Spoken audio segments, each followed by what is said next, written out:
I want to talk to you about the scenes out of Paris this weekend, where two people were killed, hundreds of people were injured during what was supposed to be a nationwide celebration in Paris following PSG's victory in the Champions League final. This is what unfolded.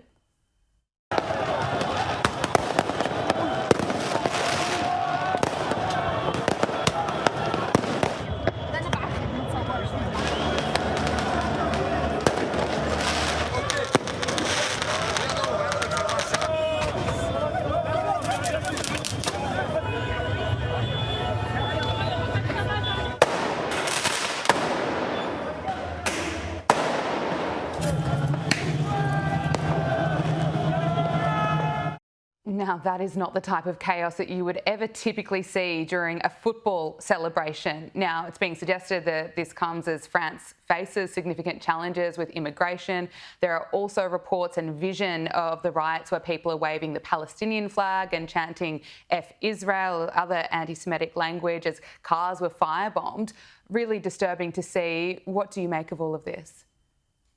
Well, first and foremost, let's correct one thing that the media has not been getting accurate. They say that this riot or this violence was a direct result of this PGS, whatever it is, championship soccer tournament. But it's really not, because it actually started 2 hours earlier at the Champs-Élysées. Did I pronounce that correctly? Possibly, I don't know yes. French too much, but hopefully I did okay on that one. But it started about 2 hours beforehand. There was reports of violence and rioting 2 hours beforehand. And then, of course, it got really, really bad during the match and then after the match. And then, of course, into Saturday night, late into Sunday. And it's just unbelievable. You know, you have to look at the root cause here. And I think the root cause, honestly, was, again, a lot of these people, a lot of these foreigners and immigrants coming into France. You know, you've got about 9 million of these immigrants that have come into the country in the last, 15, 20 years or so. And when you have this unfettered immigration, these are some of the results of it. And so I don't necessarily see this 100% as just a reaction to a soccer game or a tournament. I see this as a much bigger problem. And that problem is the fact that when you have open borders, as we had for 4 years in the United States of America, that thankfully are now being closed. These are some of the results. And in reality, a lot of folks come into countries, they don't want to assimilate. And I've said this before many times, immigration without assimilation is an invasion. And these people need to be able to assimilate to the French way of life or to the American way of life or the German way of life or whatever it may be. And, go and embrace that new country, come in legally, come in the right way, and contribute to society.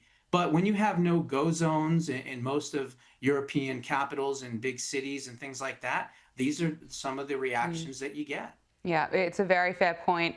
I want to talk to you about what's going on in the US at the moment and the politics there, and particularly the Democrats, because they're still all over the place. And there are even calls for Jasmine Crockett to lead the Democratic Party.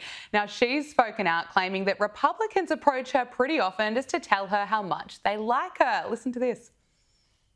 Republicans poll all the time, and I have no idea what all is happening in their polling, but I can tell you in real life that I've had a number of Republicans that approach me as they see me out and they say, hey, I just wanted to let you know that I really like you. Like, we come from completely different parties, but I believe that you are fighting for the people. I believe that you are trying to do what's best for all of us. I may disagree with how you feel like we get there, but I agree with your fight. And I think that that's what's scary for them, is this idea that it's not just, say, Black folk that are listening to me. Josh, when I first heard this, I thought, oh, she's probably not really telling the truth. And then I thought about it, and maybe this is a strategy. Republicans are encouraging her, saying, keep going. That would be perfect for us. And they will keep telling Jasmine Crockett just how much they like her. Jasmine Crockett is a loathful human being. This is someone that made fun of the Texas governor, calling him Governor Hot Wheels. This is also someone that should be investigated for crimes, because she actually was part of the Tesla takedown. She even said during that time that, oh, all she wants for her birthday is a quote Tesla takedown. There's video of her on Zoom calls talking and strategizing about this. It's terrible. But here's what I would say to Jasmine Crockett: prove it. How many Americans out there that are going to see this broadcast will come forward and say, that are Republicans, that yes, I support Jasmine Crockett? I don't believe it at all. And I think most people don't believe this at all. You're possibly correct in the fact that maybe they're trying to push this so that she becomes the nominee, so that she would be easier to beat, which I certainly agree that she would. But again, I don't believe Republicans are lining up, as she wants to say, and secretly supporting her or a possible candidacy. Yeah, a bit of fake news from a Democrat who would be surprised. But looking at the Democrats, their strategy is still all over the place. In your opinion, who should be the leader? Oh, goodness. A ham sandwich at this point. Look, I don't even want to even go that route, because I would hate to say that, hey, this would be the good person. But I would say if I was to put a name out there that has some resemblance of sanity, it would certainly be the sportscaster gentleman, the African-American gentleman, Stephen Austin, I think his name is, who does ESPN Sports. At least he's able to understand that the Democrat Party has a major issue. And the problem is that they're too extreme and they're too radical, and they don't adhere to the Constitution. They don't believe in our founding principles and values. And so when you put all that together, who do they have? I mean, they're going to have Bernie Sanders? I don't think that's going to work, right? So I don't think he's going to be there. Honestly, I don't even think Josh Shapiro, because sadly, I think the party is too anti-Semitic to even put someone up who is Jewish.